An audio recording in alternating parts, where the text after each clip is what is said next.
퀸스 갬빗이라고 혹시 넷플릭스 드라마 보셨나요? 보지 마세요. 너무 깁니다. 그래서 이 얘기를 제가 조금 이따가 시간이 되면 좀 받고 오늘 이제 이 소그룹 공동체에 대해서 좀 얘기할 텐데 유진 피터슨의 책 중에 다윗 현실 뿌리와 영성이라는 책이 있습니다. 거기서 제가 굉장히 인상 깊게 느꼈던 내용이 하나 있는데 다윗이 사울의 미움, 사울의 죽이려고 하는 그 상황 속에서도 다윗이 믿음으로 승리하죠. 그것을 유진 피터슨이 두 가지로 얘기하는데 첫 번째는 하나님의 은혜, 두 번째는 요나단의 우정 때문이었다 이렇게 얘기합니다. 그래서 다윗에 대한 요나단의 우정은 마치 대과로처럼 다윗을 죽이려는 사울의 거듭된 시도를 막았다. 우정은 영성에서 매우 과소평가받고 있는 측면이다. 우정은 사실 우리의 영성에 기도나 금식과 다를 바 없이 중요하다. 성내에서 물과 떡과 포도주가 사용되는 것처럼 우정은 평범한 인간의 경험을 취하여 거룩한 것으로 변화시킨다 이렇게 얘기했습니다. 영적 우정이라는 것은 굉장히 중요합니다. 영적 우정이 없이 믿음으로 승리하는 사람은 한 사람도 없어요. 성경에는 one another, each other, 서로라는 말이 신약 성경에만 50번 이상 나와요. 그럼 잘 생각해 보세요. 내가 예배만 드려요. 내가 인격적인 교류가 없어, 사람들과. 근데 하나님 앞에 풍성하고 영향력 있는 삶을 살고 싶어요. 그러면 신약 성경에 나오는 50번 이상이 되는 말씀을 내가 불순종하는데 그런 삶의 결과가 있을 수 있겠습니까? 그렇진 않아요. 우리는 혼자서 신앙생활을 할 수 있도록 지음받은 존재가 아닙니다. 그러니까 영적 우정이라는 것은 굉장히 중요해요. 공동체를 세워간다는 것은 그것은 우리를 지탱해주는 보호막 같은 겁니다. 요나단의 우정이 없었다면 다윗은 아마 사울에 대한 충성을 끝까지 지키지 못했을 것이다. 요나단의 우정은 다윗의 영혼을 점령했어요.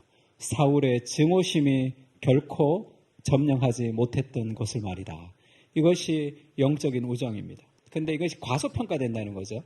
그러니까 우리는 하나님의 은혜가 필요하지 사람들은 별로 우리에게 도움이 되지 않는다. 너 상처만 준다 이런 얘기를 많이 하지만 영적인 우정과 영적인 공동체를 만들어가는 것은 어렵고 힘든 일이지만 그것은 반드시 필요한 일이다. 그렇게 얘기합니다. 그래서 우리가 소그룹을 얘기할 때도 소그룹이 왜 필요한가 하면 설교와 예배가 있죠. 설교와 예배는 은혜의 시작입니다. 변화의 시작이 이루어지는 거예요. 그러니까 오늘 예배 때 은혜를 다 받으셨어요. 엄청나게 하나님 앞에 은혜를 받고 만약에 기도에 대한 그런 설교를 듣고 예배를 드릴 때 우리가 은혜를 엄청 받았어요. 그러니까 다음 주에 왔습니다. 그래서 우리 기도에 대해서 지난주에 은혜 받은 사람 손들어 보세요. 그러면 거의 다 손들어요. 근데 매일 기도하고 말씀 본 사람 손들어 보세요. 그러면 건강한 교회는 한 10% 정도 될까요? 10%가 더 되면 엄청나게 건강한 교회예요. 어떤 사람은 기도하는 방법을 잘 몰라서 못하는 사람도 있고요. 어떤 사람은 기도를 이틀을 했는데 직장에서 싸워가지고 기분 나빠서 못하는 사람도 있고 다양한 사람들이 있습니다. 그러면 그 사람들이 기도를 할 수 있고 그렇게 성장할 수 있기 위해서는 소그룹 안에서 지속적인 격려가 좀 필요해요. 그러니까 말씀이 선포되면 그 말씀이 소그룹 안에서 삶의 적용으로 그렇게 이루어져야 됩니다. 저도 예전에 이제 기도에 대해서 설교하면서 주기도문 가지고 이제 기도하라고 이제 10분 동안 이제 직장에서 10분 동안 기도하라고 제가 카드를 만들어준 적이 있어요. 친구 하나가 그렇게 얘기했어요. 자기 부인한테 옆에 있는 자기 부인한테 그렇게 얘기했어요. 아이고 우리 목사님 직장생활 안 해서 되게 모른다. 그래요. 직장에서 바쁜데 언제 기도하노? 그렇게. 특히 신앙이 어린 사람들은 그럼 끝이죠. 말씀이 선포됐는데 우리 목사님 직장생활 안 해서 되게 모른다. 그러면 이제 끝이에요. 야, 육아가 힘들어도 말씀을 봐야지. 우리 목사님 애 안 키워봐서 모른다. 그러면 다 끝나는 거예요, 그냥. 그 친구가 지금 미국 가 있는데 굉장히 지금 신실하게 헌신하고 있습니다. 왜 변화가 됐냐 하면 목사님의 설교는 우리 목사님 직장생활 안 해서 모른다. 끝났어요, 그냥 거기서. 근데 소그룹에 갔더니 자기랑 똑같이 직장생활 하는 바쁜 사람인데 큐티를 매일 하는 사람이 있거든요. 그것이 놀랍고, 두 번째는 큐티는 2000년 전의 얘기잖아요. 자기가 생각하기에. 근데 그것이 오늘의 직장생활에서 어떤 간증으로 이루어진다는 것이 또 놀란 거예요. 그래서 목사님의 선포는 반드시 필요하죠. 그러나 우리는 특히 신앙이 어린 사람들은 모델이 좀 필요합니다. 기도하고 싶어요. 근데 바쁜 직장생활 속에 어떻게 기도하는지를 잘 모른단 말이에요. 그 다음에 애를 키우는 사람들은 아이 키우는 거가 힘들어서 언제 기도해야 될지도 잘 모른단 말이에요. 기도하고 싶죠. 안 하고 싶은 사람 어디 있습니까?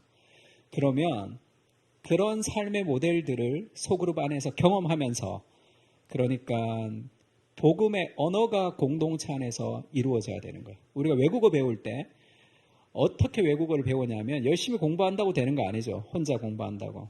외국 사람 있는 공동체에 들어가서 살면 외국어 훨씬 빨리 배웁니다.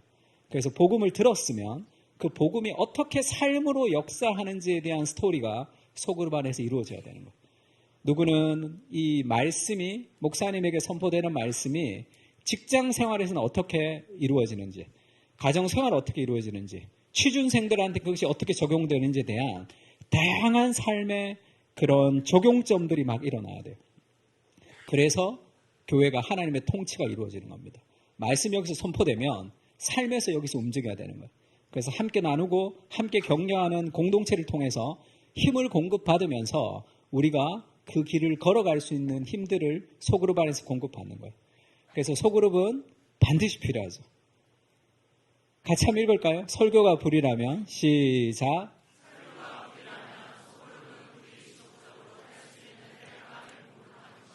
설교가 불이라면 소그룹은 지속적으로 탈 수 있는 땔감을 계속 공급하는 곳입니다. 설교가 방향을 제시하는 거라면 소그룹은 그 방향으로 걸어갈 수 있는 힘을 지속적으로 공급하는 거예요. 그래서 소그룹이 건강하지 못하는 교회는 말씀이 은혜롭고 예배가 뜨거워도 삶의 변화가 더뎌요. 그러면 어떻게 되는지 알아요? 설교 수위가 자꾸 높아집니다. 잘 안 변하니까. 건강한 교회는 말씀이 선포되면 여기서 막 움직입니다. 삶에서 막 적용되는, 그것이 그 하나님의 통치가 그렇게 임하는 거예요. 하나님의 말씀이 선포되면 그것이 삶 속에서 역사되는, 찢고 뽑고 살아가는 삶의 어려운 현실 속에서 그것이 적용 가능한 거죠. 그런 이야기들이 소그룹 안에서 이루어져야 되는 거죠. 말씀이 내 삶에 적용되는 삶의 모델들이 필요합니다. 같이 한번 읽을까요? 소그룹에 참여하는 사람들의 수가 시작.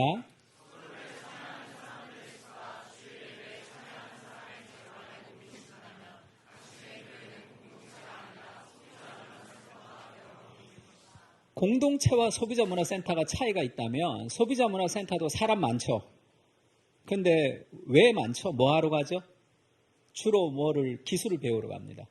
그래서 쿠킹을 배우러 가든지 글씨 쓰는 걸 배우든지 뭘 배우러 가요. 그래서 우리 교회가 굉장히 큰 대형 교회였어요. 그러면 큐티를 배우고 싶으면 큐티 학교, 기도를 배우고 싶으면 기도 학교, 전도를 배우고 싶으면 전도 학교. 그러면 아주 체계가 잘 잡혀 있고 좋은 교회다 생각하지만 소비자 문화센터가 될 가능성이 많습니다. 그러면 공동체와 소비자 문화센터가 뭐가 다르냐는 거죠. 인격과 인격이 만나야 돼요. 사람은 인격과 인격이 만나는 과정을 통해서 성장하거든요. 그래서 사람들이 변화가 되려면, 삶이 변화가 되려면 공동체 훈련, 쉽게 얘기하면 인격과 인격이 만나는 과정을 통해서 사람들이 변화됩니다. 은혜, 지혜, 그리고 성품이 자라는 거 있죠. 그것은 수업과 강의를 통해서 이루어지지 않아요. 대형 예배를 통해서도 이루어지지 않습니다. 고독, 혼자서 기도하는 걸 통해서도 이루어지지 않아요. 성장은 깊은 관계와 공동체에서 일어나는 거죠. 왜 그러냐면 사람은 인격과 인격이 만나면서 두 가지가 있어야 되는데, 하나는 사랑을 받아야 돼요. 격려와 사랑받는 공동체가 좀 필요합니다. 그리고 두 번째는 갈등이죠. 모든 삶의 공동체 안에는 갈등이 있습니다. 그 갈등을 통해서 성숙으로 이어져 가는 거예요. 예수님이 하나님의 아들이셨지만 그분이 고난을 통해서 순종을 배우셔서 온전하게 되셨다. 성경 그렇게 얘기합니다. 갈등 없이, 고난 없이, 어려움 없이 삶이 성장하진 않아요. 그러니까 편안하게 신앙생활하고 싶을 때 성장하지가 못해요. 그러니까 목사님 저는 예배만 드리고 싶어요. 왜냐하면 인간들이 별로 좋아하지. 인간이 싫어. 너무 여러 가지 이렇게 갈등의 요소가 많고 싫어하는 사람이 많아. 그 과정을 통해서 사람은 성숙해 가는 거예요. 갈등이 없이 성숙할 수 있습니까? 성경은 사랑에 대해서 뭐라고 얘기하죠? 사랑은 뭐라 그럽니까? 사랑은 오래 참고 이렇게 얘기하죠. 온유하고 자기의 유익을 구하지 않고. 오래 참는 거는 쉬워요, 어려워요? 어렵죠. 연애 초기에는 쉽지. 살아보면 어렵습니다. 사람을 사랑한다는 거 어려워요. 왜 사람을 사랑하는 게 어려울까요? 인간이 죄인됨이 있기 때문에 그렇습니다. 자기중심성. 인간의 원죄가 뭐죠? 이기심, 자기중심성이죠. 왜 대인관계에 문제가 생길까요? 직장도, 가정도, 수많은 곳에서 대인관계에 문제가 생기는데 많은 사람들이 갈등이 있는데 그 갈등을 제가 많이 들어봤더니 수백 가지의 갈등이 있죠. 101가지 이유가 있습니다. 그런데 사실 줄이면 한 가지 이유밖에 없어요. 왜 갈등이 있죠? 내 마음에 들지 않기 때문에 그래요. 내 마음에 들면 갈등이 없습니다. 치약을 중간부터 짜는 거, 끝에서 짜는 거 죄의 문제는 아니잖아요. 근데 왜 싸우죠? 내 마음에 안 들어서 그렇거든요. 그게. 나도 내 마음에 들지 않는데 누가 내 마음에 듭니까? 그것이 타락한 인간이 가지는 삶의 어려움이죠. 그러나 그 갈등과 갈등을 통해서 성숙으로 이어져 가는 거예요. 그렇게 하나님이 우리를 한 공동체로 묶었습니다. 그래서 우리가 사랑받으면서 사랑받지 못하는 나를 사랑받는 그 은혜를 경험하면서 그리고 사랑할 수 없는 사람들을 사랑하면서 사랑은 잘하는 거예요. 인내가 잘한다 할 때 어떻게 잘하죠? 하나님 인내 주세요. 당장 주세요. 그렇게 기도한다고 이게 되는 게 아니잖아요. 인내라는 것은 오래 하나님 인내 주세요. 그러면 하나님 응답을 안 해요. 그래서 길게 응답을 안 하면서 인내가 잘하는 거죠. 용기라는 것은 어떻게 잘합니까? 용기는 두렵지 않은 게 용기가 아니라 두렵지만 한 걸음 내디딜 때 용기가 자라는 거죠. 기도하면 용기가 이렇게 배터리 충전돼서 용기가 충전되는 게 아니라 사랑은 어떻게 자랍니까? 사랑받을 수 없는 나를 사랑하시는 그리스도의 사랑을 경험하면서 사랑할 수 없는 사람들을 사랑하면서 사랑은 자라는 거예요. 그것이 공동체 안에서 하나님이 우리를 세우고 성장시키는 과정이죠. 그래서 인격과 인격이 만나지 않으면 자라지 않습니다. 혼자 지내면 내가 좋은 사람인지 나쁜 사람인지 어떻게 알아요? 은혜 받고 강의 듣고 혼자서 성장하고 그렇게 되지 않습니다. 사람과 사람, 인격과 인격을 통해서 우리가 자라는 거예요. 그래서 은혜와 지혜와 성품이 자라는 것은 소그룹, 인격과 인격이 만나는 과정 안에서 자라가는 겁니다. 그것이 때로는 힘들 수도 있겠죠. 우리가 초대교회로 돌아가자 이렇게 얘기할 때 사도행전에 나오는 예루살렘 교회를 이제 얘기하죠. 초대교회. 그 교회가 어떤 교회였습니까? 문제가 엄청 많았죠. 처음에는 외부적인 문제가 많았어요. 그래서 예수님을 전하면 막 맞았습니다. 때리고 그런 어려움을 극복하고 믿음으로 충만했죠. 그랬더니 리더십의 위기가 있었어요. 아나니아와 삽비라가 나오고 온갖 교회를 어지럽히려고 하고 그런 문제도 단호하게 해결하면서 성장하죠. 그랬더니 내부적인 갈등이 있었어요. 히브리파 과부가 헬라파 과부가 구제에 빠졌는지 네가 먹었는지 내가 먹었는지 막 그 수많은 문제 속에서 말씀과 기도에 전무하며 7 집사를 세우는 과정을 통해서 교회가 수많은 문제와 문제 속에서 계속 성장하죠. 갈등과 갈등을 만나면서 인간은 하나님을 의지하게 되고 그 하나님의 은혜를 경험하면서 삶의 한계를 좀 뛰어넘는 거예요. 그렇게 하나님이 우리의 공동체를 세워가는 겁니다. 어디 조용한 곳에서 은혜를 받는 거 그건 쉬워요. 뭐 DTS도 좋고 수련회도 좋고 다 좋습니다. 꼭 필요해요. 근데 그런 사람들 있죠. 조금만 힘들면 어디로 가는 사람들이 있어요. 직장을 떠나서 어디로 가고, 조금만 힘들면 좀 어디로 가고, 조금만 힘들면 어디로 가고. 청년 때는 가능합니다. 근데 결혼하면 그게 가능하지가 않아요. 우리가 살아가는 삶의 현실은 찢고 뽑고 살아가는 삶의 현실이죠. 고통스러운 직장 생활이죠. 그리고 콩가루 같은 가정 생활의 현실 속에서 우리가 믿음 생활을 한단 말이에요. 그 속에서 분투하며 살아가는 삶의 모델이 좀 필요한 거죠. 그런 삶의 갈등을 통해서 하나님이 우리를 성장시키고 한 사람 한 사람 다 소그룹 안에서 깊이 돌아보세요. 그러면 인생은 고통이 없는 사람이 없고 좌절이 없는 사람이 없어요. 초등학생들 불러가지고 이렇게 그 인생 곡선 그려서 이렇게 물어보세요. 내용은 다르지만 인생의 고난의 강도는 비슷해요. 우리랑 비슷합니다. 저희 아들이 지금 재수했는데 올해 그런 얘기 하더라고요. 인생에서 재수만큼 힘든 건 없다 그러더라고요. 여러분 다 웃죠? 다 똑같아요. 직장생활 힘들죠? 다 웃습니다. 다 삶은 힘든 무게를 가지고 살아가는 거예요. 그래서 우리가 함께 격려하고 그런 모임들이 필요한 거죠. 로마서 12장 4절 5절에 이런 말씀이 있습니다. 같이 한번 읽을까요? 우리가 시작.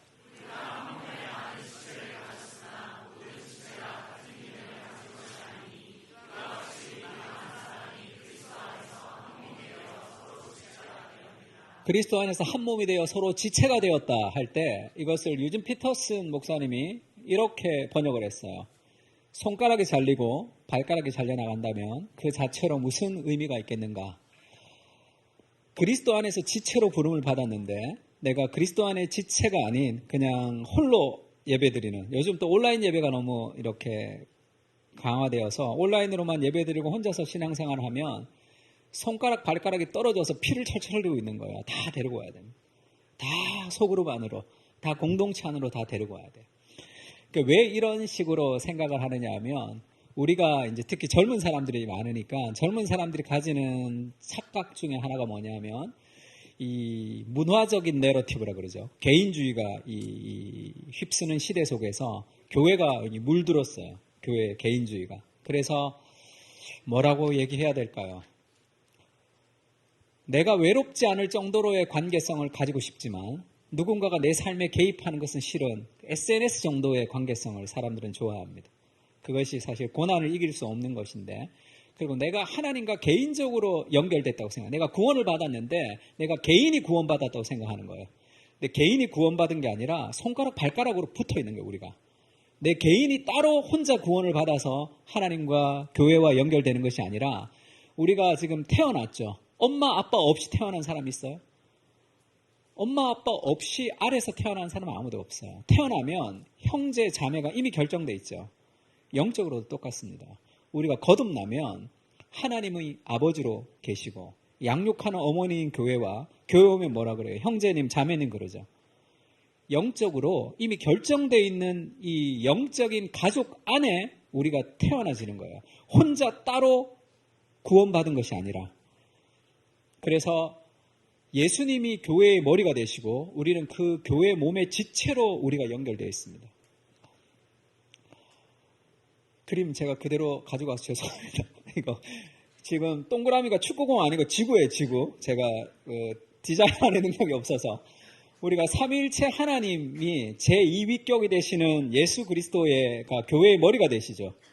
우리가 하나님과 어떻게 연결되어 있냐면 내 개인적으로 하나님과 연결되어 있는 게 아니라 우리가 그리스도의 몸의 지체로 이렇게 하나님과 연결되어 있다는 거예요. 만물을 그의 발 아래 복종하게 하시고 만물 위에 교회의 머리로 삼으셨으니 교회는 그의 몸이니 만물 안에서 만물을 충만하게 하신 이의 충만함이라. 하나님이 예수님을 충만하게 하셨습니다. 그 예수님이 교회의 머리로 존재하시는 거예요. 교회의 머리 되신 예수님은 교회의 몸된 그리스도의 공동체를 충만하게 하고 그 충만해진 공동체가 세상을 충만하게 하는 거예요. 세상을 변화시키고 싶습니까? 그러면 건강한 공동체가 필요해요. 개인의 비전을 가지고 세상을 변화시키는 것이 아니라 그것은 기독교 세계관이 우리에게 들어오긴 했지만 좀 잘못된 개념을 가지고 이제 들어오기도 했는데, 개인의 비전을 가지고 우리가 세상을 변화시키는 것이 아니라 개인이 어느 영역으로 뛰어들어가면 그것이 얼마나 약하다는 것을 깨달을 수밖에 없어요. 성경에서 이스라엘이 타락했습니다. 근데 세상에 어떤 영적인 부흥이 임할 수가 있나요? 그런 일 없어요. 이스라엘 공동체가 타락하면 세상은 소망이 없습니다. 하나님이 이스라엘을 배제하고 직접 세상을 변화시키지 않죠. 하나님이 교회를 통해서, 교회의 머리 되신 그리스도가 몸된 교회를 통해서 세상을 변화시키는 거예요. 세상은 건강한 교회의 교회됨을 통해서 세상이 변화됩니다. 너희는 세상의 빛이라 할 때 너희가 뭡니까? 복수죠. 공동체를 얘기하는.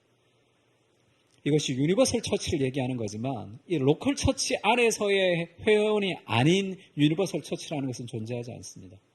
지역교회, 건강한 공동체를 통해서 세상이 변화되는 거예요. 가정이 변화되면 교회가 변화된다 이런 얘기가 있죠. 맞는 말이지만 순서가 바뀌었어요. 나 혼자 가정을 건강하게 변화시킬 수 없습니다. 건강한 공동체의 은혜를 통해서 콩가루 같은 가정 생활을 견딜 수 있는 거예요. 그리고 힘든 직장 생활을 견딜 수 있는 힘이 여기서 이루어지는 거죠. 여기서 단순한 위로가 아니라 세상에서 만나면 세상의 모임과 교회의 소그룹이 차이가 나는 게 뭐죠? 세상에서 모이면 뭐해요? 직장 죽을 것 같아. 아주 진상이 막 깔려 있다고. 우리 부장 막 죽이고 싶다고. 그러면 다 공감 요정들이 다 공감. 그러면 더 신나서 막 공감하고 얘 공감하고 쟤 공감하고 어떤 삶의 변화도 없습니다. 그렇다고 진상이 사라지지도 않아요. 그냥 공감으로 강화될 뿐이에요. 요즘은 또 공감이 유행해서 다 공감 요정들이 공감만 하는 거죠. 그것은 삶의 변화를 이끌 수 없어요.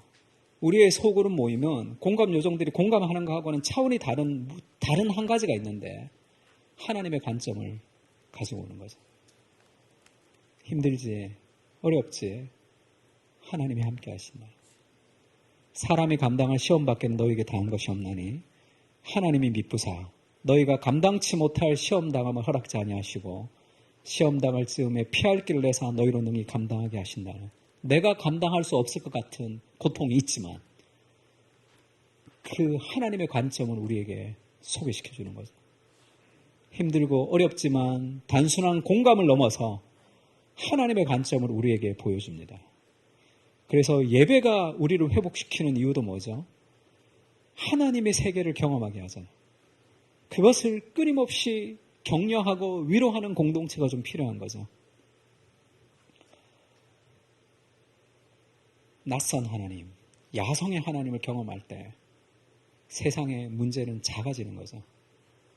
하나님보다 큰 문제가 어디 있어요? 저는 중학교 때 교회를 처음 다녔는데 저희 어머니가 구타로 다니는데 늘 저를 어린 시절부터 데리고 다니셨습니다. 그래서 이렇게 무당들이 이렇게 칼 위에서 이렇게 춤추고 하는 거를 늘 보고 자랐어요. 그래서 저는 능력 있다고 생각하고 살았습니다. 야, 어떻게 칼날 위에서 저렇게 춤을 출 수 있을까?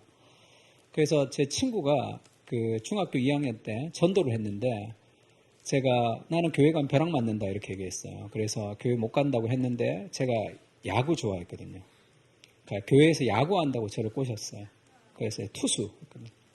그랬더니 첫날에 제가 교회를 간 첫날에 온 중등부 애들이 나를 다 아는 거예요.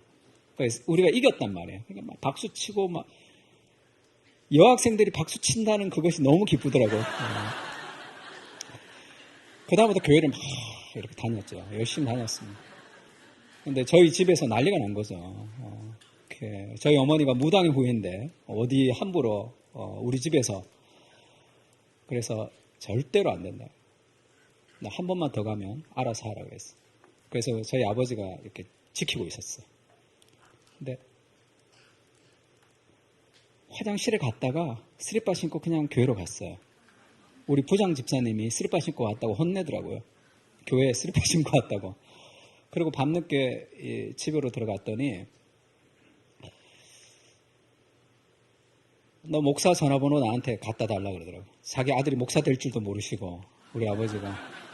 내가 예배 드리는 데 가서 깽판 쳐가지고 너가 부끄럽게 해서 다시는 예배 못 드리게 할 테니까 목사 전화번호를 좀 가지고 오라 이렇게 얘기했어요.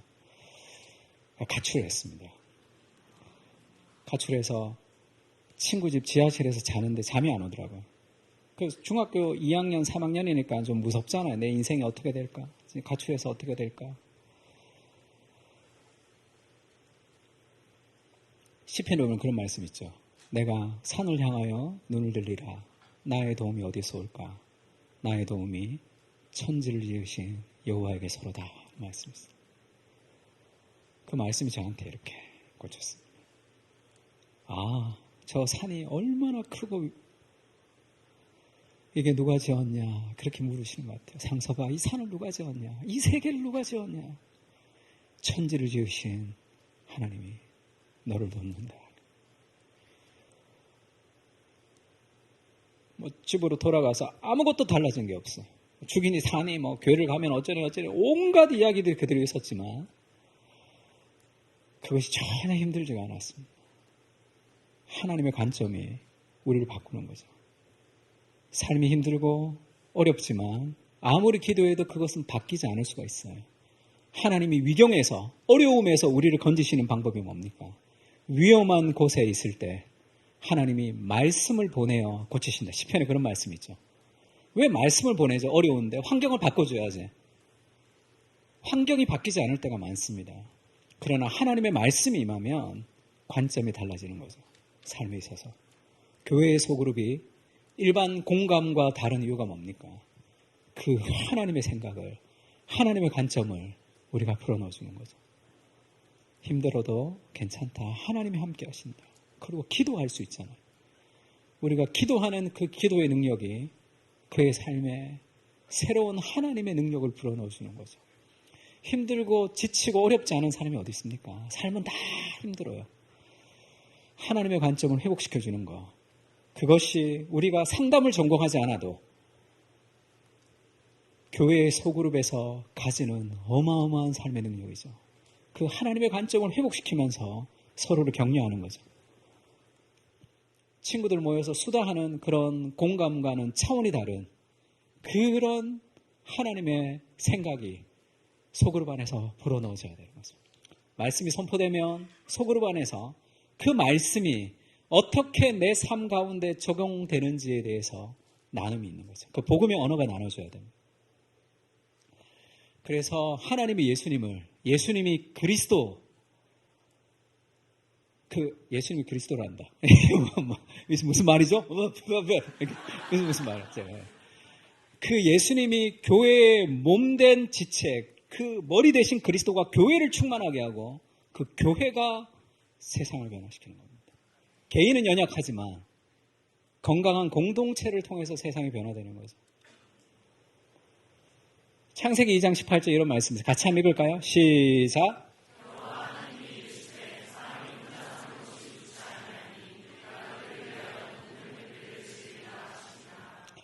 창세기 2장에 사람이라는 말이 히브리어로 아담입니다. 아담. 그러니까 사람이라고 해도 되고 아담이 혼자 있는 것이 좋지 못하다. 그렇게도 얘기할 수 있는데 창세기 2장이니까 죄가 들어오기 전이에요? 죄가 들어오고 난 후입니까? 누가 후라고 그랬는데 성경 좀 읽으셔야 됩니다. 너무나 자신 있게. 죄가 들어오기 전이죠. 그러면 하나님과 완벽한 교제를 누리고 있었죠. 그러면 하나님으로 더불어 만족했더라 그래야 되잖아요. 근데 성경은 좋지 못하다 이렇게 얘기합니다. 하나님과 완전한 교제를 누리고 있는데 좋지 못한 거예요. 늘 예배 가운데 은혜를 받는데 좋지 못한 거예요. 그것이. 왜 좋지 못하냐 하면 사람은 혼자서 신앙생활을 할 수 있도록 지음받지 않았습니다. 사람은 반드시 영적인 우정이 있어야 돼요. 이 구절 별로 안 좋아하는 형제 자매들 많죠. 설날이 다가오는데 집에 가면 엄마가 이런 얘기 하죠. 사람이 혼자 사는 게 좋지 못하니 언제 결혼할래? 이렇게. 그 유교 문화죠. 유교 문화. 예수님도 결혼 안 했고 바울도 결혼하지 않았습니다. 완전한 삶의 방식이죠. 지금 이 구절은 결혼을 해야 된다는 얘기가 아니고 사람은 혼자서 신앙생활할 수 없다는 얘기예요. 영적 우정을 반드시 가져야 된다는 뜻입니다. 하나님만으로 우리를 만족할 수 있는 존재가 아니에요. 하나님만으로 만족한다는 것은 하나님보다 더 사랑하는 대상이 없다는 뜻이지 하나님만 있으면 된다는 뜻이 아닙니다. 왜 그럴까요? 왜 하나님과 완전한 교제를 누리고 있었는데 에덴에서 하나님이 보시기에 좋지 않았을까요?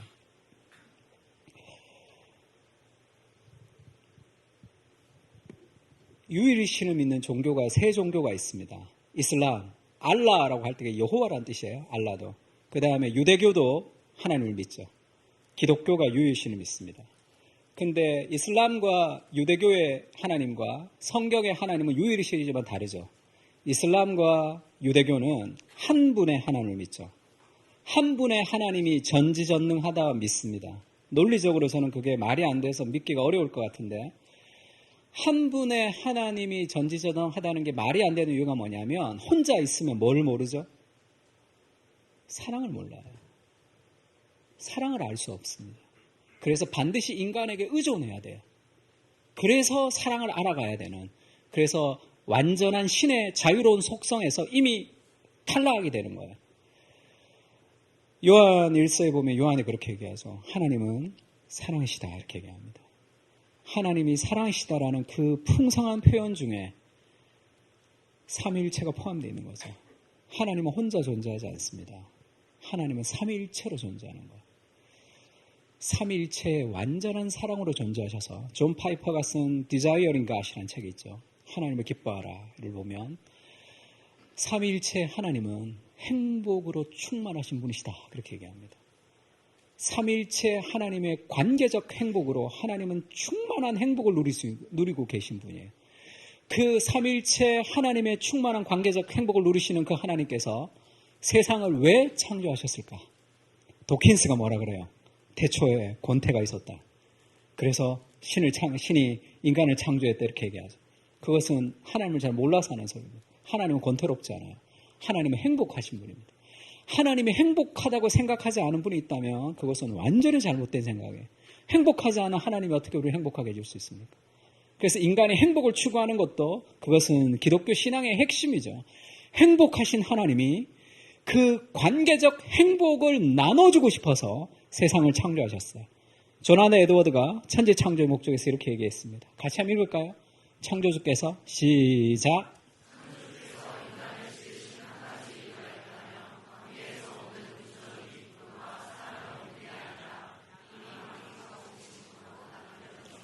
하나님이 세상을 왜 창조하셨습니까? 삼위일체 하나님의 관계적 행복한 충만한 그 행복을 나누고 싶은 거예요. 그래서 하나님이 세상을 창조하셨습니다. 우리의 가정의 목적은 뭐죠? 삼위일체 하나님의 연합을 누리는 거예요. 우리의 교회의 목적은 뭡니까? 삼위일체 하나님의 관계적 행복을 누리는 겁니다. 그러니 아담이 혼자 있는 것이 좋지 못하죠.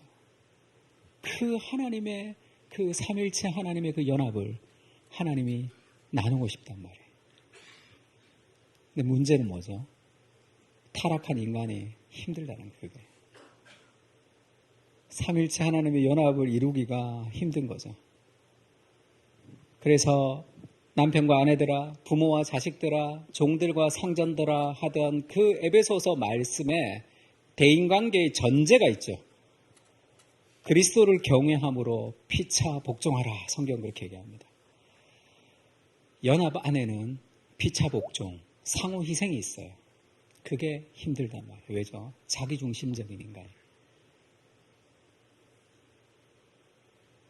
누군가를 위해서 희생하고 싶어서 살아가는 것이 아니라 무언가를 얻고 싶어서 관계를 맺는 거죠. 우리가.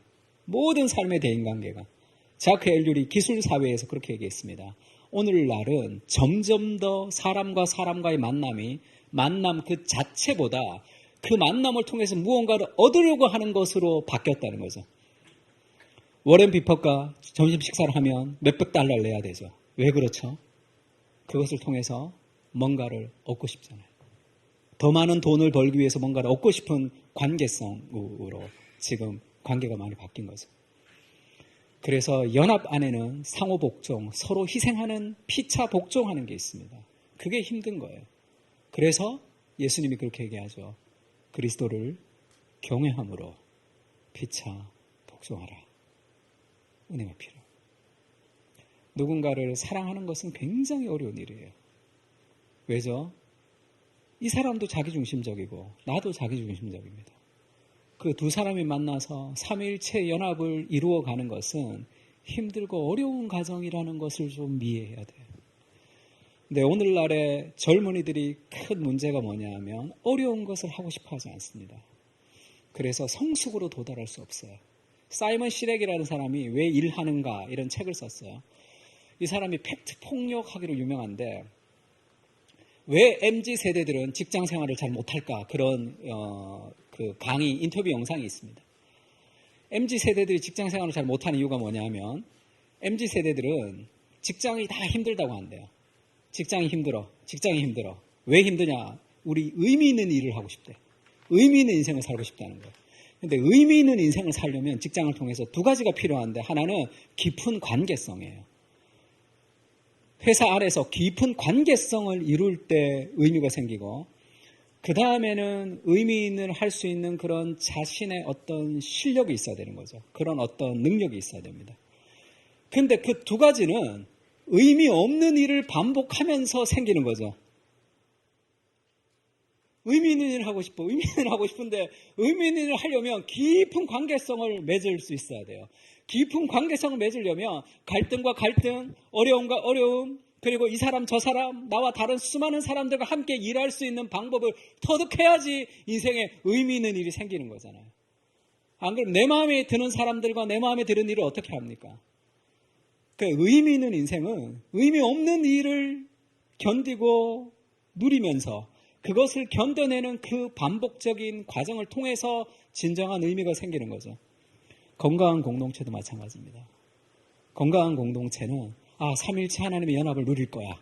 집에 가서 엄마 우리 집안의 목표는 삼위일체 하나님을 누리는 거라. 그렇게 해서 시작해 보세요. 누릴 수 있는가?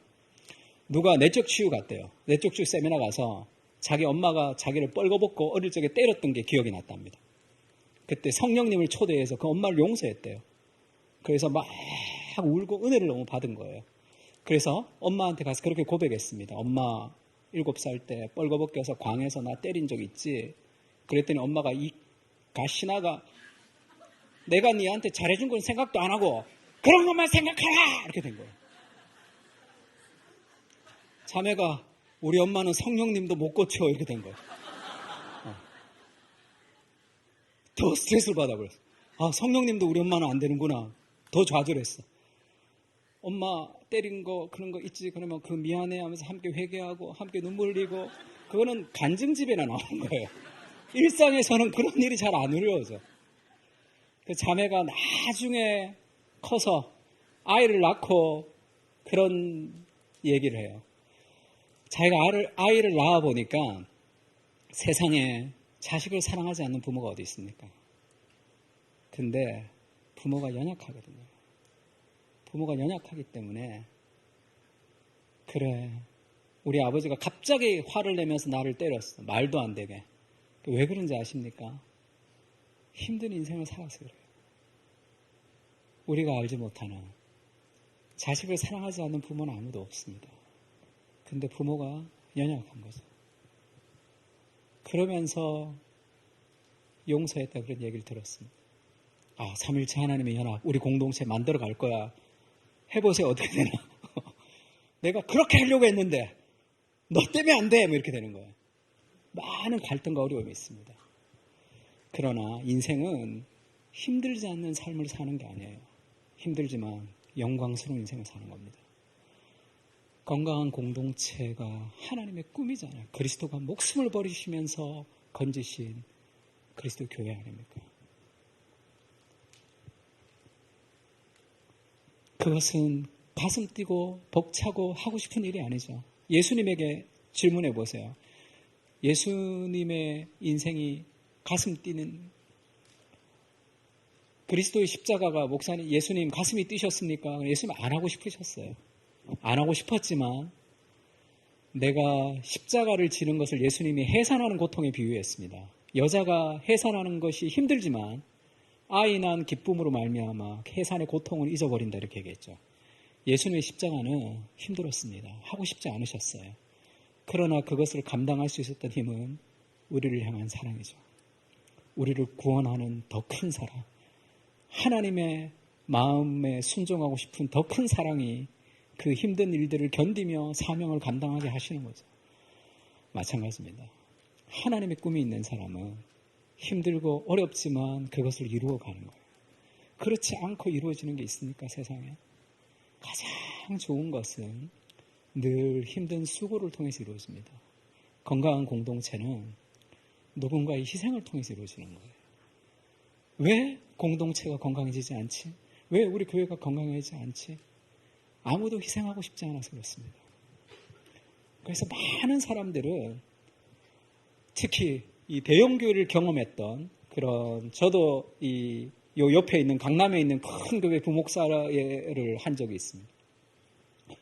벌써 한 18년 정도 지났는데 제가 청년부 부목사 했던 데가, 지금 이렇게 많은 청년들을 만나죠. 어른이 되고 장년이 된 청년들을 만납니다.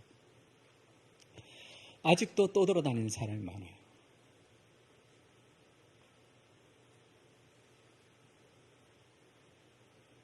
이 교회, 저 교회를 아직도 떠돌아다니는 사람이 많습니다.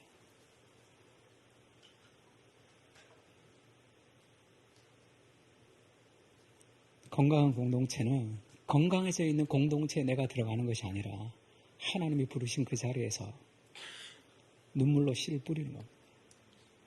그래서 건강해지는 거죠. 혹시 여기 한 번 와본 사람 있어요? 이 공동체가 나한테 맞나 안 맞나? 어느 공동체도 그렇게 봐서는 아무것도 알 수 없어요. 예배 한번 드리고 공동체를 알 수 있습니까? 헌신적인, 어렵고 힘들지만 서로를 사랑하려고 노력하는 그 은혜의 헌신을 통해서 교회는 건강해지는 거예요. 삶에 있어서. 그것을 하나님 우리에게 주고 싶어 하시는 거죠. 그래서 삼위일체의 본질은 서로를 내어주는 사랑이에요. 그것이 연합을 이루는 거죠.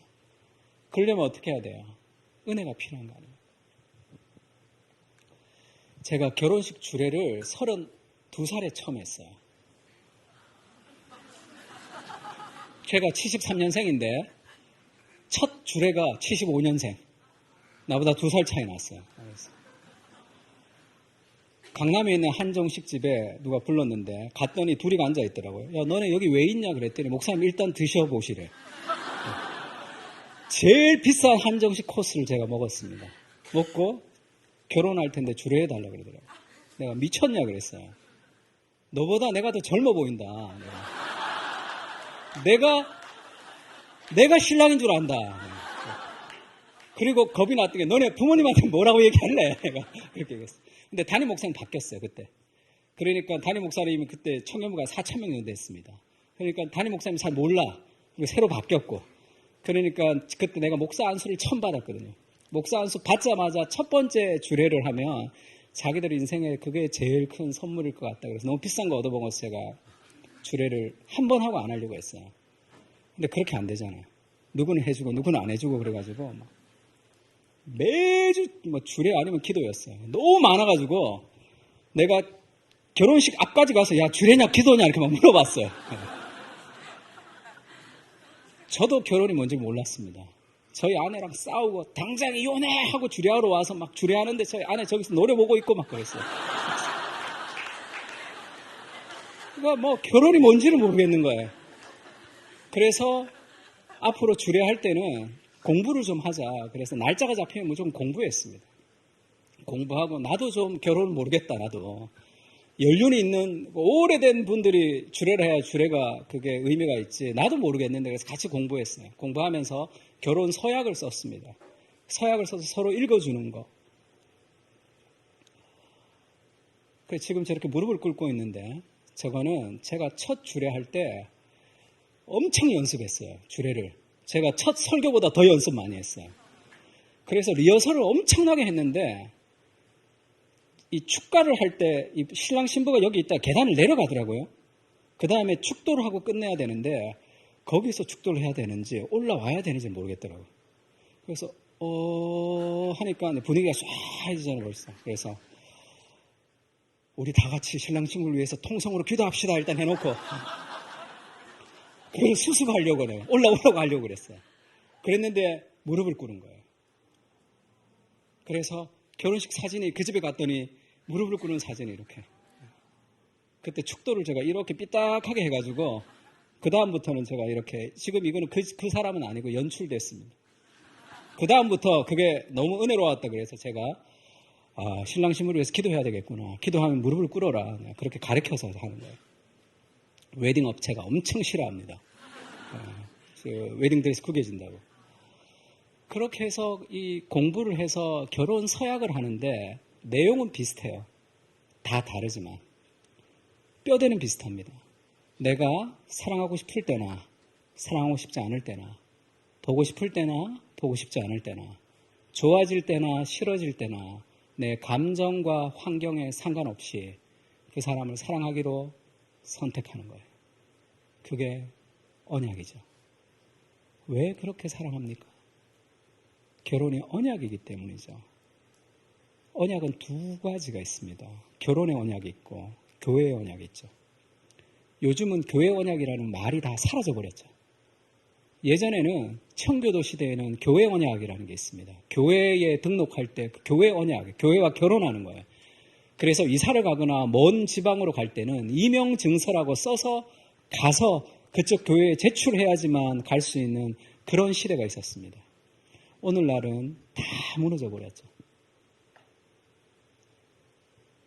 권징이라는 것은 교회 공동체의 그 교제를 잠시 멈추는 거죠. 그것을 통해서 공동체를 사모하고 회개하고 돌아오게 하기 위해서 권징이 있는 거죠. 요즘은 그게 있을 수가 없어요. 스스로 권징합니다. 속으로 안 하고 일찍 가버려요, 그냥. 스스로 공동체를 떠나서 권징하는 시대가 되기 때문에 권징에 아무 의미가 없어지는 시대가 됐는데 그런 언약이죠. 그리스도의 몸과의 언약입니다. 사랑하고 싶을 때나 사랑하고 싶지 않을 때나 보고 싶을 때나 보고 싶지 않을 때나 좋아질 때나 싫어질 때나 감정과 환경에 상관없이 사람을 사랑하기로 선택하는 게 사랑이에요. 왜 그렇죠? 하나님이 우리를 그렇게 사랑하시거든요. 하나님이 우리를 우리의 행위와 성격과 외모와 성적과 아무 관계없이 우리를 있는 모습 그대로 우리를 받아주시고 사랑해 주시는 그리스도의 사랑. 그래서 구약, 신약 할 때 약이 뭡니까? 언약이죠. 포기하지 않는 하나님의 사랑.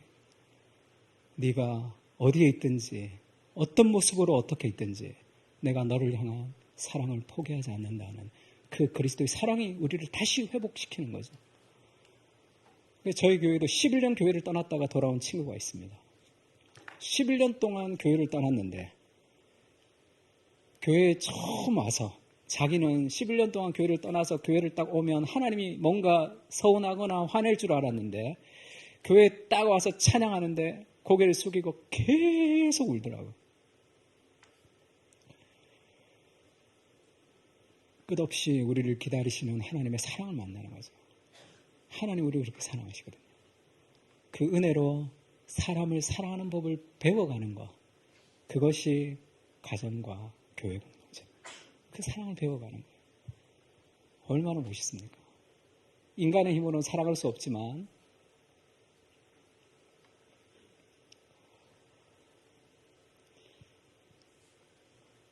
예수님이 그런 얘기하죠. 새 계명을 너에게 주는데 서로 사랑해라 이렇게 얘기합니다. 서로 사랑하라는 말씀이 구약에 있을까요? 없을까요? 아까 틀려서 지금 얘기를 잘 못하시는 것 같은데 괜찮습니다. 예. 구약에 있어요? 없어요? 있겠죠. 레위기에 있는 말씀입니다. 원수를 사랑하라는 말씀도 레위기 말씀이에요. 그러니까 예수님이 첫째는 이와 같이 하나님을 사랑하고 둘째는 내 이웃을 내 몸같이 사랑하라도 그 구약이죠. 신약이 아직 쓰여지기 전이니까 구약 성경을 예수님이 그렇게 정리했습니다. 서로 사랑하라라는 것이 구약에 있는 얘기예요. 근데 예수님이 오늘 무슨 계명이라고 그러죠? 새 계명을 너에게 주는데 서로 사랑하라 이렇게 얘기하죠. 왜 새 계명이죠? 옛 계명인데 사실 서로 사랑하라는 계명이. 구약은 한마디로 요약하면 서로 사랑하라, 원수를 사랑하라 이렇게 얘기합니다. 엄청나게 노력해서 사랑을 했는데 못하겠는데요. 이게 구약이에요. 도저히 사랑이 안 되는데요. 그것이 구약의 한계입니다. 신약은 서로 사랑해라 이렇게 얘기합니다. 그리고 서로 사랑할 수 있도록 하나님이 얘기하시죠. 우리 빨간색 내가 너희를 같이 읽을까요? 시작. 한 번 더 읽을까요? 시작. 내가 너희를 사랑과 같이 너희가 서로를 사랑하라. 우리가 신약 시대를 살아가면서 그리스도가 이 땅에 오셔서 은혜를 누리면서 살아가는 시대에서 우리가 할 수 없는 그 일을 할 수 있게 되는 거죠. 사람을 사랑하는 것은 그의 성격과 그의 외모와 그의 무엇 때문이 아니라 은혜의 부족이죠. 하나님이 나를 어떻게 생각하시는지를 깊이 묵상할 때 우리는 관대함이 넓어집니다. 사람을 향한 관대함이 넓어지게 되어 있어요. 저는 예전에 내비게이터 선교단체 훈련을 받을 리더 밑에서 자랐는데 굉장히 훈련을 강하게 했어요. 저도 굉장히 훈련 강하게 했습니다. 별명이 쌍칼이었어요. 그래 보이죠? 큐티했어? 말씀 봤어? 암송했어? 저와 제자 훈련할 때 살아남은 그런 자매가 2명이 있었어요. 완전 독종들만 남은 거예요. 나도 아주 독해지고 걔들도 아주 독해지는 거예요. 하나는 출근할 때 69절, 퇴근할 때 69절 암송하는 암송기계였어요. 암송기계, 전도기계, 헌금기계, 말씀기계인데 아무도 걔를 좋아하지 않아. 이거 뭐지? 사람은 훈련으로 변화되는 것이 아니라 은혜로 변화되거든요. 훈련은 은혜를 받기 위한 통로입니다. 훈련이 없으면 은혜가 없지만 훈련으로 변화되는 것은 아니에요. 그래서 굉장히 강하게 훈련시키는 교회, 율법주의들이 많이 나오는 이유들이 거기에 있습니다. 은혜가 사람을 변화시키는 거죠. 저희 교회도 예배 오라 그러면 목사님 술을 너무 마셔가지고 냄새가 나서 못 가겠다는 친구가 있어요. 와라. 여기서 자라. 설교 듣다가 졸면 더 개운한 거 다 아시죠? 지금 좀 개운하려고 2층에 올라가신 분 몇 명 계신 것 같은데 희한하게 더 개운해. 야, 여기서 자라. 더 피로가 쫙 풀린다. 거기서 오바이트 하면 치워줄 사람이 없지만 여기서 오바이트 하면 누군가는 치워준다. 리고렐이 그런 얘기했습니다. 하나님의 은혜의 정원 안에 있으면 심지어 부러진 가지도 열매를 맺는다. 그런 삶의 관대함이 필요한 거죠. 은혜는 우리를 관대하게 합니다. 사람을 품는 용량들이 더 커지는 거예요. 삶에 있어서. 그래서 하나님의 은혜와 사랑을 좀 기억할 필요가 있습니다. 2가지 얘기하고 좀 마쳤으면 좋겠는데요. C.S. 루이스가 그런 얘기 한 적이 있어요. 제가 지금 여기 손이 다 까졌는데 어느 교회 가서 강의하다가 계단을 모르고 제가 넘어져가지고 이렇게 지난 주일날 강의하다가 오후에 강의하다가 넘어졌습니다. 근데 부끄러우니까 하나도 안 아프더라고요. 그래서 여러분 잠 다 깨셨죠? 내가 이렇게 그랬는데 피가 쭉 흘렀어요. 그래서 제가 여기 넓어서 너무 좋습니다. 예. 돈 있는 사람이 돈 없는 사람을 도와주는 거 공평하죠. 힘 있는 사람이 힘 없는 사람을 도와주는 것도 공평하죠. 성격이 나쁜 사람은 어떻게 해야 됩니까? 요즘은 성격이 나쁜 사람은 어떻게 하죠? 손절하죠. 주로. 페이스북, 인스타, 친구 차단하듯이 관계가 힘든 사람을 차단하고 싶어요. 왜냐하면 신경을 너무 쓸 때가 많거든요. 그래서 시어머니와 갈등이 있습니다. 직장 상사와 갈등이 있습니다. 할 때 이 신경 끄기의 기술을 가지고 신경을 껐을 때 밑에 댓글 보세요. 어떤 댓글이 있나. 엄청나게 환호합니다. 성경을 펼치면 원수를 손절하라 이런 성경이 있습니까? 없어요. 오늘날은 그렇게 얘기합니다. 너의 발톱 밑에 때만도 못한 인간에게 너의 마음을 뺏기지 마라 이렇게 얘기해요.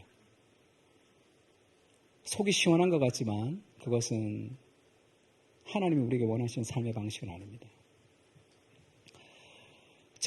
저희 어머니 아버지가 저를 잘 키우시고 대학까지 보내셔서 제가 목사가 됐는데 늘 싸우시긴 했습니다. 근데 그래도 잘 키우셔서 제가 목사가 된 거죠.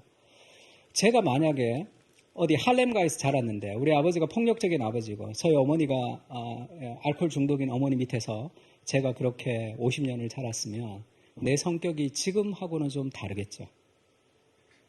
그러면 이 사람보다 내가 성격이 더 좋은 이유는 하나님의 은혜 때문입니까? 나의 노력 때문입니까? 아주 작은 목소리로 하나님의 은혜라고 얘기하는데 어느 교회 갔더니 둘 다 그러더라고요. 곧 죽어도 지가 잘했다고 이제 이렇게. 제가 오늘 여기서 강의할 수 있는 것도 하나님이 건강을 주셔서 올 수 있는 거죠. 우리가 노력할 수 있는 것도 다 하나님의 은혜의 결과 아닙니까? 나는 너의 입장이라도 너처럼 행동하지 않을 거야. 그것이 우리를 그 사람을 정죄하는 어떤 정죄의 대상이 되죠. 그것은 공평하지가 않습니다. 그는 나보다 더 험악한 인생을 살았거든요. 스티븐 코비가 쓴 세븐 헤빗에 보면 지하철에 아이들이 막 장난을 치는데 아버지가 그냥 그 제재하지 않는 아버지가 있어요. 스티븐 코비가 화가 나서 이 공공장소에서 이렇게 떠드는데 왜 이 아이를 그냥 제재하지 않느냐 이렇게 얘기하니까 그 아버지가 얘기하는데 엄마가 죽은 거예요. 그날. 애들은 자기 엄마 죽은 걸 몰라. 자기 와이프의 죽음을 자기도 감당하지 못하는데 그 아이들이 천진난만하게 막 웃고 떠드는데 그것을 이렇게 아버지가 지켜보고 있는 거죠. 그 얘기를 듣자마자 화가 났다가 갑자기 불쌍해지는 거죠. 패러다임 시프트 얘기하면서 그 얘기를 하는데 패러다임 시프트가 뭐죠? 그의 삶을 들여다보는 거죠. 왜 그분의 성격이 그런지 아십니까? 왜 그는 돈만 보면 환장을 하는지 아십니까? 왜 그는 그것을 용납하지 못하는지 아십니까? 그는 나보다 더 험난한 인생을 살았기 때문에 그렇습니다. 돈 없는 사람이 돈 있는 사람을 도와주고 힘 있는 사람이 힘 없는 사람을 도와주며 성격이 좀 좋지 않은 사람은 성격이 좀 좋은 사람이 좀 받아주고 안아주는 것이 공평하지 않습니까? 세상 어디를 가보세요. 학벌과 외모와 성격과 능력으로 우리를 평가하는 세상 가운데 살아갑니다. 하나님의 형상인 인간의 존재 그 자체로 나를 받아주고 사랑하고 안아줄 수 있는 유일한 곳이 교회 공동체 말고 어디 있어요. 하나님의 은혜 외에는 그렇게 우리를 평가하는 난도질하는 세상 속에서 우리가 어떻게 숨을 쉬고 살아갈 수 있습니까?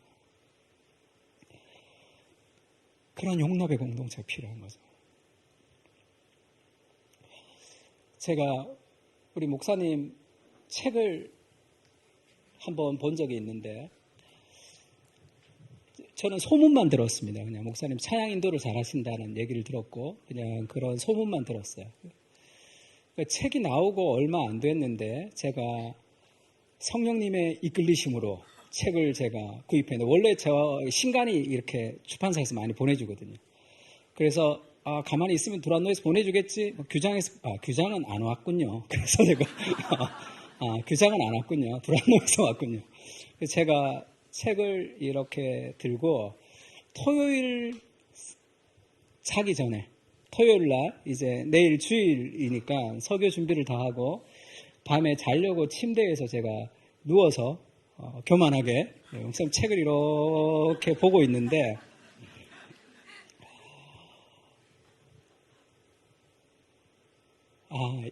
뭐라고 그래야 될까? 엄청난 그런 부끄러움 들었어요. 그래서 무릎을 꿇었습니다. 그 침대에서. 여러 가지 그 은혜가 있었는데 그 중에 제가 제일 크게 좀 와닿았던 게 뭐냐면 목사님 안 계시죠? 이제 편하게 얘기해도 되죠? 네. 어디 찬양 집회를 가기 전까지 듀스의 노래를 들었다 그러더라고요. 그래서 저도 듀스 좋아했거든요. 그래서 제가 좀 나이대가 비슷한가? 그래서 이렇게 듀스의 노래를 들으면서 문을 열고 이 찬양 집회를 들어갔다 이렇게 얘기했는데 그러고 나서 삶이 달라졌다는 거죠. 그리고 이제 워십 리더가 되고 싶은 그런 비전을 하나님이 주셔서 그렇게 기도했는데 그때는 뭐 힐송도 없었던 시대라 워십 리더라는 것이 생소하던 시대였죠. 그래서 사람들이 찬양팀 싱어를 하려고 그러냐? 그게 아니고 나는 워십 리더에 대한 비전이 있다. 그러니까 다 부정적으로 얘기를 했다는 거예요. 대부분의 사람들은 거기서 두 가지 반응을 합니다. 하나는 그래 나 같은 게 뭐 하겠어. 포기하거나 아니면 제가 많은 여성 사역자들을 만났지만 다 그렇지는 않지만 대부분의 여성 사역자들 중에 어느 정도 실력이 있는 분들은 남성 중심의 교회 문화에 대한 비판이 굉장히 강한 경우가 있어요. 그래, 여자 워십 리더가 없다고? 이런 형편없는 한국교회의 남성 문화, 가부장 문화 비판하고 그렇게 분노하고 그렇게 할 수 있는 가능성이 많았겠죠. 근데 하나님이 주신 마음이 확실했기 때문에 사람들이 그렇게 얘기할 때 분노하지도 않았고 좌절하지도 않고 기도했다는 거예요.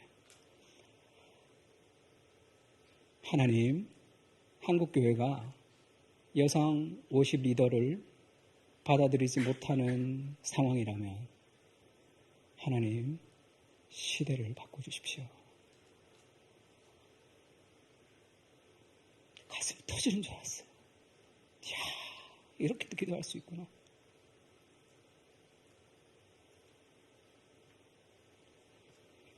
세상에 수많은 한계가 우리를 장악하고 있습니다.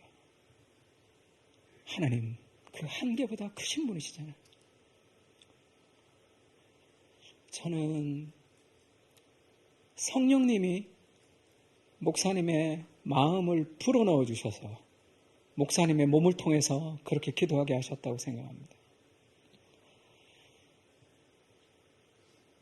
교회가 안 된다는 시대를 우리가 살아가고 있죠.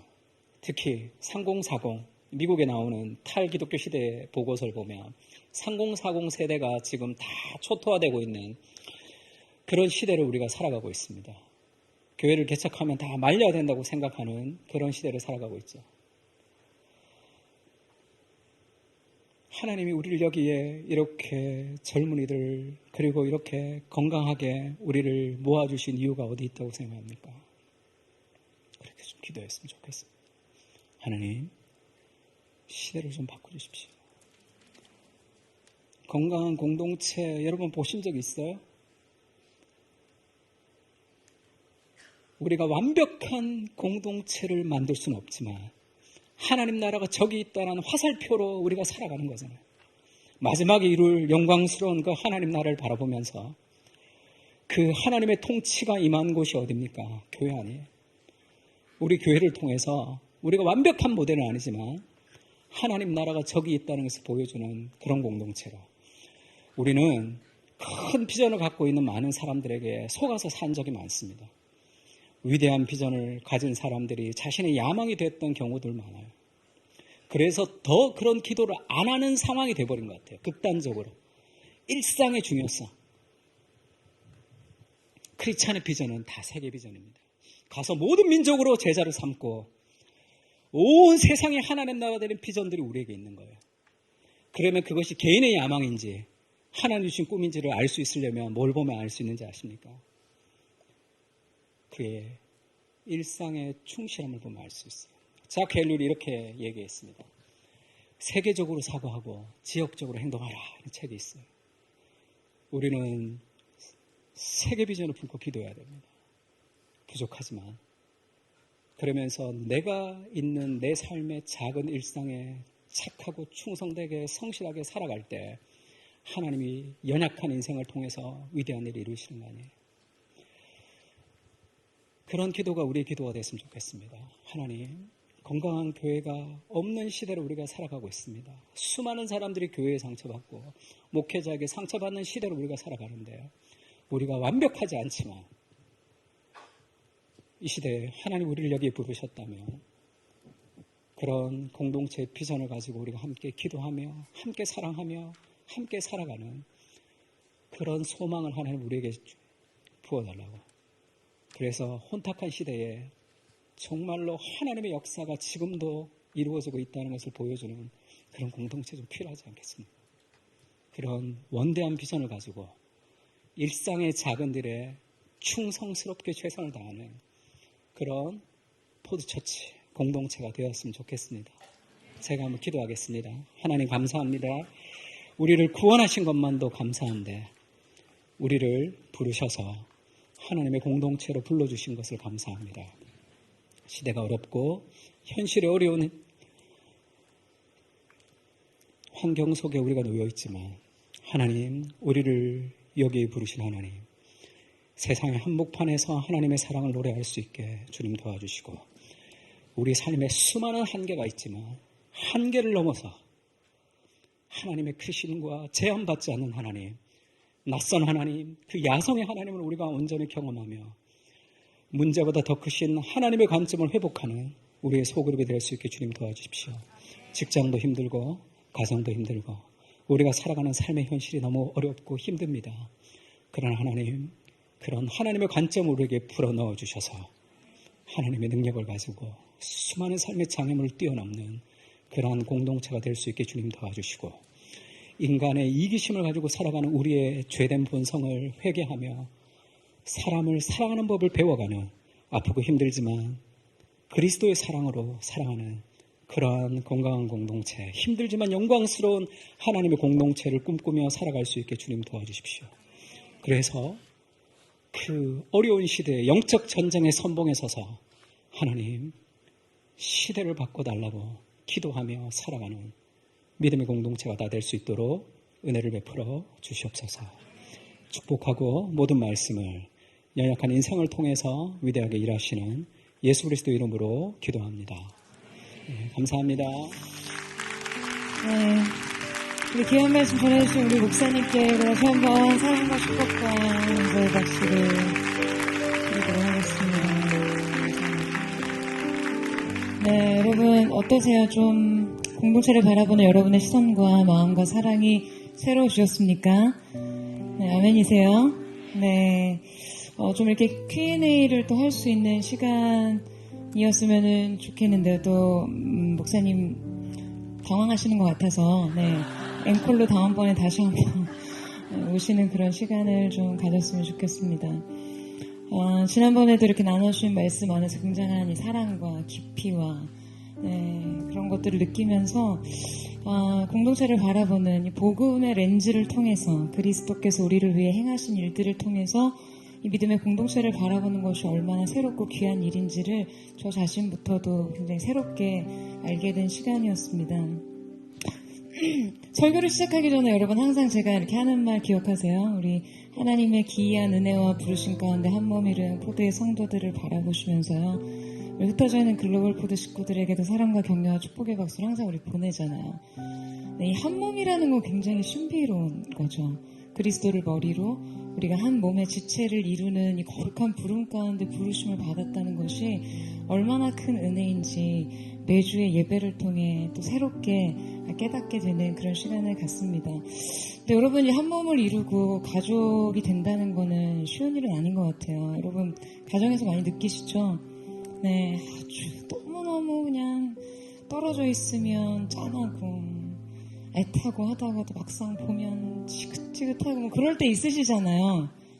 저희 집이 그렇다는 건 아니고. 네, 이제 뭐 가정이라는 게 그렇죠. 피를 나는 형제 자매, 한 문화와 역사 속에 자라난 한 가정 안에도요, 언제나 갈등이 존재합니다. 오늘 목사님 말씀하신 것처럼 완벽한 공동체를 찾고자 한다면 발견하기 어려운 것 같아요. 연약하고 부족하지만 이 한 부름 안에 한 몸을 이뤘다는 이 하나님의 신비로운 부름 안에서 사랑을 이유가 아닌, 저도 이제 주례하면 늘 얘기하거든요. 사랑하기 때문에 결혼했다고 하는 사람들은 딱 여러분 결혼식장에서만 행복합니다. 감정이 사라질 때도 있고요. 갈등과 어려움과 인생의 위기를 만날 때마다 이유가 흐려지면 더 이상 사랑해야 될 뜻이 사라진 것 같이 느껴지거든요. 그러나 사랑을 완성해야 된다는 목적으로의 부르심을 기억하며 사랑하기 위해서 결혼하는 거다. 이제 이런 얘기 저도 늘 하는데, 여러분 우리가 불완전한 공동체지만 사랑을 포기하지 않는 공동체로 그리스도를 닮아가는 은혜가 있기를 축복합니다. 저희가 2주 정도 계속해서 성은 자매 위해서 기도하고 있는데요. 저는 그렇게 생각해요. 제가 어제도 막 12시까지 계속 PBC 방의 상태를 나누고 기도하고 애달는 마음으로 이렇게 나누면서도 저는 어떻게 보면 여러분 포도처치 전체를 섬기는 또 목회자로서 여러분 보시기에 마치 예수님이 99마리 양은 버려두고 한 마리 양 쫓아서 그냥 잃어버린 양만 중요하다고 쫓아다니는 목자처럼 그렇게 느끼시는 분이 계실지도 모르겠어요. 근데 저는 여러분 이것에 굉장히 큰 메시지가 있다고 생각합니다. 여러분 우리가 한 몸 이룬 한 사람의 지체를 위해서 정말 애닿는 마음으로 하나님 앞에 기도하는 그게요. 여러분 저는 여러분의 인생 어느 자락, 어떤 어려움, 어떤 위기를 만날 때 주님의 한 공동체 된 교회가 결코 여러분을 홀로 두지 않겠다는 약속이라고 믿어요. 제가 그런 마음으로 매일 매 순간 정말 너무 이 아픈 가슴을 가지고 그 한 영혼을 위해서 기도하면서 늘 우리 성도들이 이 메시지를 기억해 주기를 바라는 마음이 있었어요. 그 한 마리의 잃어버린 양을 찾아 떠난 예수님을 향해서 99마리가 우리는 뭐라고 한 사람 저렇게 중요하다고 쫓아다니나 목자를 향해 그런 마음을 가지지 않았을 거라고 생각해요. 내가 길을 잃어도 목자 대신 예수님은 나를 그렇게 찾으실 거야 라는 새로운 믿음과 신뢰의 유대감이 생기겠죠. 저는 포드처치 가운데 많은 환우들을 위해서도 기도하지만 특별히 우리 또 1,2기 리더십으로 섬겼던 성원자님의 너무나 위중한 가운데 있는 이 기도를 통해서요. 정말 여러분 좀 헌신해 주세요. 이 한 몸을 위해서. 한 사람을 살리기 위한. 모든 것은 주님께 있지만 주님께서 분명한 주님의 뜻을 나타내 보이시기 전까지 저는 믿음으로 기도할 겁니다. 그리고 이것이 한 사람의 인생을 향한 약속이 아니라 여러분 전체 우리 사랑하는 포드의 모든 성도들에게 사랑하는 포드 처치는 결코 내 자신이 인생의 깊은 눈물 골짜기를 통행할 때 결코 그걸 혼자 두지 않고 우리 인생에 내리는 고난의 비를 피할 수는 없지만 너의 우산이 되어줄게. 그렇게 여러분과 함께 이 길을 가고 싶습니다. 그래서 우리의 셀 모임이요 그냥 좀 갈등도 하고 좀 보기 싫고 그럴 수 있어요. 다툼도 있고 이기심으로 인한 갈등도 있을 수 있지만 저는 우리가 서로를 향해서 다 그 마음만 지켰으면 좋겠습니다. 사랑하기를 포기하지 않는 공동체. 주님께서 주님의 제자들을 사랑하실 자기 사람을 사랑해서 끝까지 사랑하셨던 것처럼 그 사랑으로 서로를 더 깊이 사랑하고 우리 주님을 더 깊이 사랑하는 믿음의 공동체 되기를 사모합니다.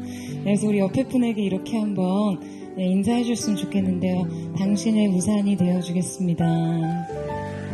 더 사랑하겠습니다. 이렇게 인사하도록 하겠습니다. 우리 하나님께 우리 따뜻한 사랑의 박수를 한번 올려드릴까요? 그리고 서로에게도 한번 따뜻한 사랑과 축복과 격려의 박수를 나누도록 하겠습니다.